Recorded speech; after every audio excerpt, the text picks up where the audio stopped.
欧洲政客既要当美国的旺财，又要吃中国的饭，这病得治。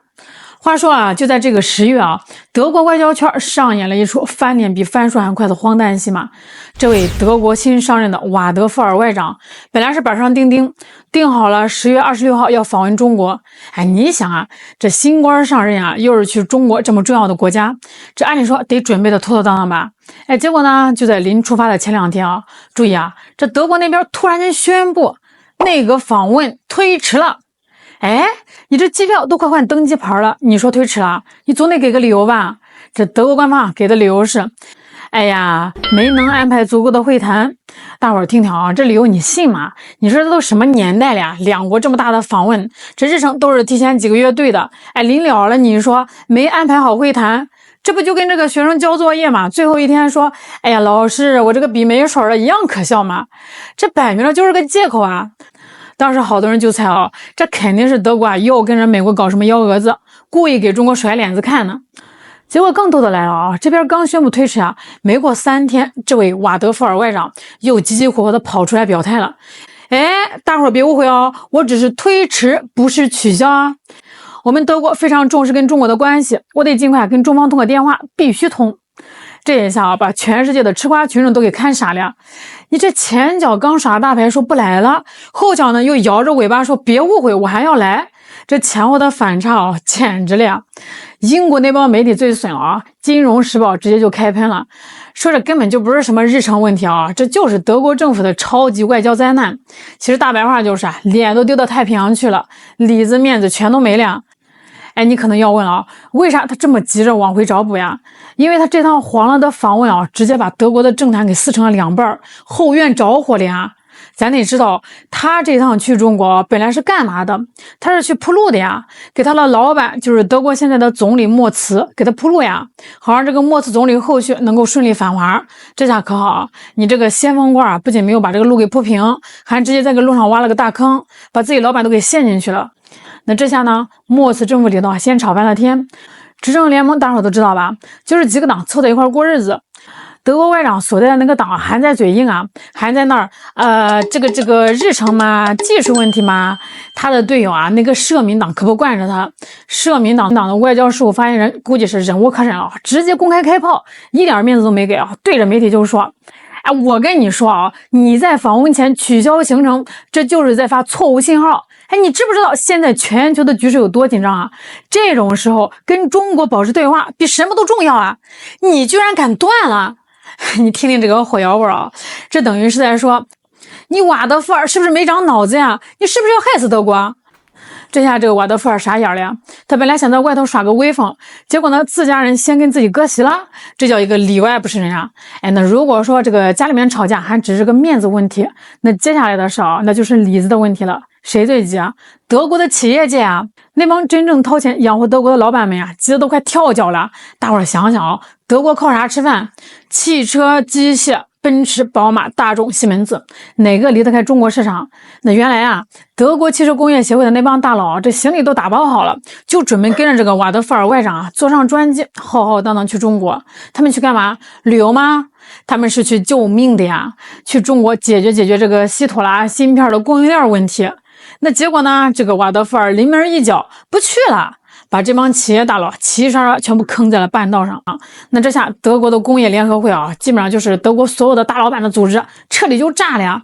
他们急的直接发警告，这回不是跟瓦德福尔商量了啊，是警告。他们说：“哎，你们这帮政客啊，能不能别再玩火了呀？就因为你们在那搞政治操弄，哎，我们采购稀土的成本啊，暴涨了30%啊！”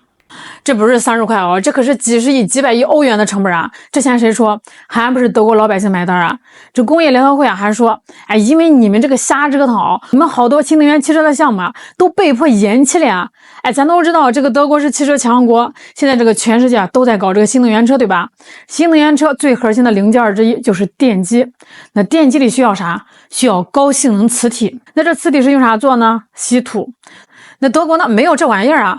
德国71%的稀土都得从中国进口。哎，你说说，这是不是命根子啊？那现在德国的情况是啥样呢？因为这帮政客天天跟着这个美国喊脱钩，天天找这个中国的麻烦，导致这个供应链紧张。现在德国全国的稀土库存啊，只剩下3到4个月的量了。大伙儿想想这是啥概念啊？这就等于你家这个米缸快见底了，剩下3、4个月的米了，那全家老小都等着下锅呢。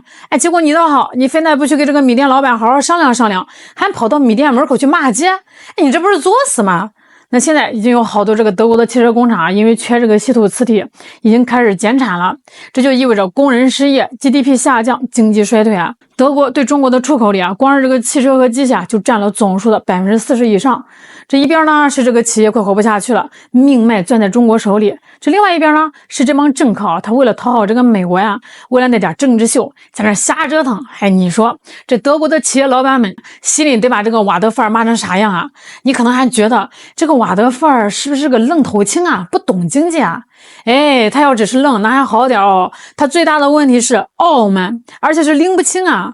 他这次访华本来就没安好心，咱看他访华前作死的第一步，公然踩中方红线。那就在他宣布要来中国前啊，他为了讨好这个美国，先交投名状，他公开在台海问题上说三道四，说什么不支持以武力改变现状。嘿，我一听这话就乐了啊！你是德国外交部长啊？你难道不知道一个中国原则是中德关系的基石吗？是写在两国建交公报里的呀！哎，你现在跑出来说这个，你是在教中国做事吗？你老板莫茨总理都不敢这么公开叫板，你一个外长啊，为了讨好美国，直接往枪口上撞，你这不是给自己的访问挖坑吗？哎，这还不算完哦，更逗的是呀，他这次来中国还揣了个小本本，准备干嘛呢？他居然想着要跟中方谈稀土和半导体出口管制的问题。大伙儿听听这话啊，什么叫谈出口管制啊？合着他的意思是想让中国放松管制啊，好让他们德国占便宜啊，继续低价买稀土买芯片。哎，我真少，他是不是没睡醒啊？他是不是没有搞清楚现在到底是谁在求谁啊？现在是你德国的工厂因为缺这个稀土、缺芯片要停产了，不是中国缺你德国的汽车开啊！哎，你跑到中国来，不低声下气的讲，哎呀，大哥，行行好，哎，卖点稀土救救命吧！哎，你倒反过来当起考官了，你摆出一副我来检查你们的出口政策了，你们得改一改的架势，这谁给你的勇气啊？这就好比你家断水了啊，你都快渴死了呀！你跑到自来水公司，你不说赶紧给我供水，哎，你反而说我来审查一下你们的供水标准，我觉得你们的标准太严了，得放松点儿。哎，你信不信啊？人家自来水公司的保安啊，直接把你给打出去。难怪啊，中国外交部发言人郭家坤说都算客气了呀，说这个中德关系啊要相互尊重、平等相待。这话翻译成大白话就是啊，收起你那套傲慢，好好说话，搞清楚自己的位置。瓦德范儿这次狼狈相啊，其实不是他一个人的问题，他就是整个欧洲论坛的缩影。现在这帮欧洲政客啊，那普遍得了一种病，叫精神分裂症。这一方面呢，他们是死心塌地的跟着这个美国大哥呀，美国说要制裁中国呢，他们就跟着制裁；这美国说要搞芯片禁运，他们也跟着搞，这拼了命的想把自己绑在美国的反华战车上。这另外一方面呢，他们的眼睛又死死的盯着中国这个巨大的市场红利，舍不得放手啊。德国企业在中国一年赚多少钱啊？他们比谁都清楚。那这就造成了这种极其扭曲的心态啊！咱们中国老百姓啊，总结的最到位，叫既要当美国的狗，又要吃中国的饭。这天底下哪有这么好的事儿啊？哎，你一边帮着外人砸我们家的锅，一边还想跑到我们家里面来蹭饭吃，哎，你当中国人是傻子吗？那这种想法简直是天真到可笑啊！其实说白了啊，自打德国的前总理默克尔大妈卸任之后啊，这欧洲啊就没有几个真正的政治家了。默克尔那会儿啊，人家讲究的是务实外交。哎，我知道咱俩的意识形态不一样，但这生意得做呀，日子得过呀，这老百姓的饭碗最重要。那现在这些人呢，全是些眼光短浅的投机政客。就说上一任那个德国外长贝尔伯克，被这个德国人自己骂成四肢发达、头脑简单啊，天天就知道喊口号、喊人权，结果呢，把德国经济坑得够呛啊。那现在这个瓦德范儿啊，也好不到哪儿去，他们根本就不懂什么叫国家利益啊，他们只懂什么叫政治正确，什么叫反华能捞选票。为了刷自己的存在感，他们把这个德国的国家利益啊当成是儿戏。就拿这次访华来说吧，瓦德范儿要是真心为德国好啊，他就应该老老实实的带着德国企业的诉求来中国好好谈合作。